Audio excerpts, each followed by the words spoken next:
A paz do Senhor, meus amados irmãos, mais uma vez nós estamos aqui com a graça de Deus para trazer uma mensagem que veio direto do coração de Deus para os nossos corações. Eu fico muito feliz por esta oportunidade, porque é sempre um privilégio trazer a mensagem de Deus.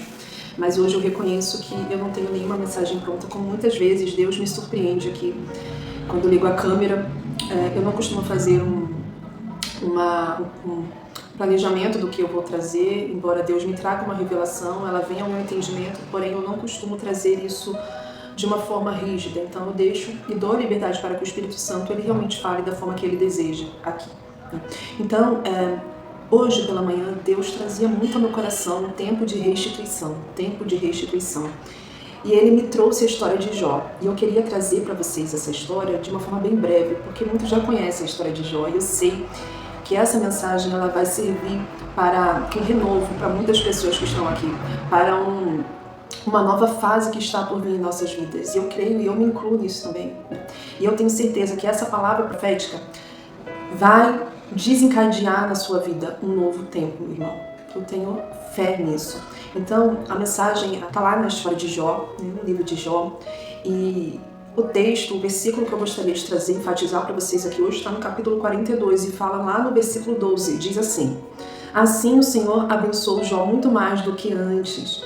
Ele teve 14.000 ovelhas, 6.000 camelos, 1.000 juntas de bois e 1.000 jumentos.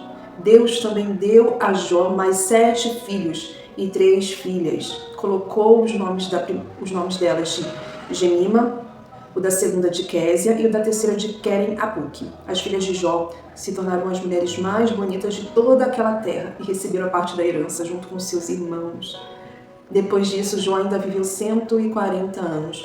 Ele chegou a conhecer seus netos e bisnetos e morreu velho e feliz depois de uma vida longa e abençoada. Amém, irmãos? Eu fico muito feliz com essa mensagem porque geralmente quem me conhece aqui já entendeu que o meu tipo de conteúdo, o conteúdo e as revelações que Deus traz são instruções para um crescimento espiritual, para um amadurecimento na fé cristã, e geralmente vem com os ensinos de batalha espiritual, libertação, cura. No entanto, Deus me trouxe, claro que tudo isso também consta aqui na história de Jó, porque a gente sabe, pelo menos eu acredito que você deva já ter ouvido falar da história de Jó, um homem que era temente ao Senhor, que procurava se desviar do mal, que era irrepreensível, né?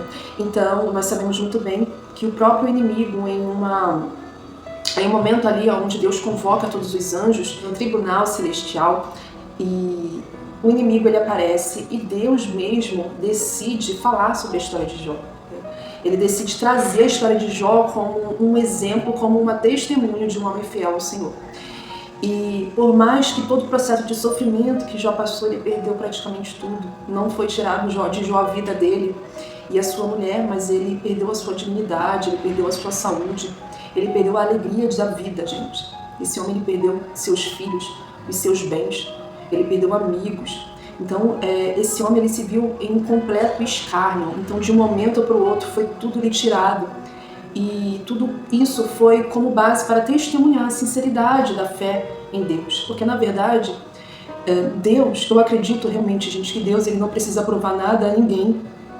Porém, Deus é justo. E a justiça dele também é com aqueles que já foram condenados. Por exemplo, o inimigo já foi condenado. Porém, por ter sido condenado pelos seus erros, ele precisa, e ele, como um Deus justo, ele reivindica os direitos dele o tempo todo. Só que Deus ele poderia não abrir uma brecha para que o inimigo tocasse na vida de Jó.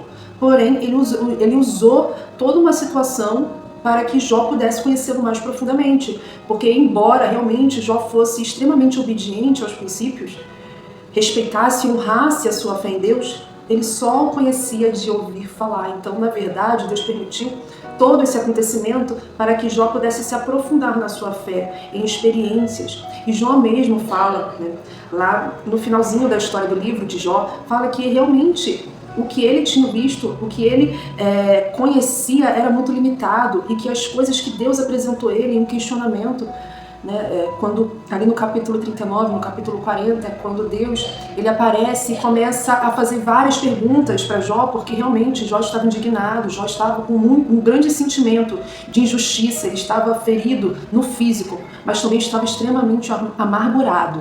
Tá? Então ele já tinha ali raízes de amargura causadas pela injustiça que ele estava vivendo. Ele não conseguia se curvar a uma condição de que ele era culpado por tudo aquilo que ele estava vivendo, né? E justamente isso fazia com que ele sempre debatesse com seus amigos, que tentavam de todas as formas acusá-lo sem provas de que ele era culpado por tudo aquilo que estava acontecendo. Então eu entendo que Jó realmente ele se sentia injustiçado porque ele não conseguia aceitar o castigo. Porém, essa visão dele acabou levando ele a acreditar que Deus estava sendo injusto.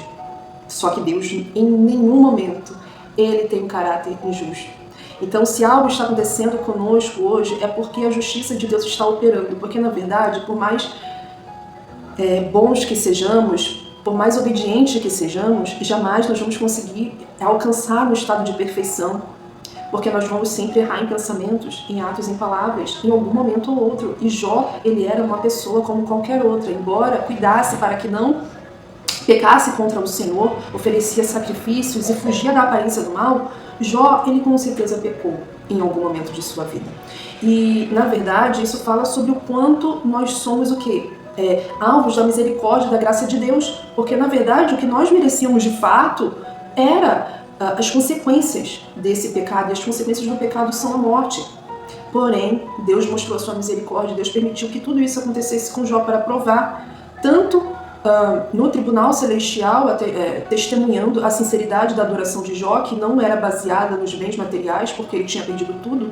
Ele tinha perdido saúde, ele perdeu todos os seus bens, ele perdeu amigos, ele viu que toda a reputação que ele tinha lhe foi retirada, ele foi humilhado perante toda a sociedade na sua época.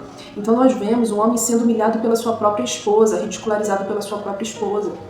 Nós vemos um homem passando por tristes agonias, sofrimento emocional, físico. E eu vejo tudo isso e toda a amargura e Deus nesse último momento, questionando esse homem.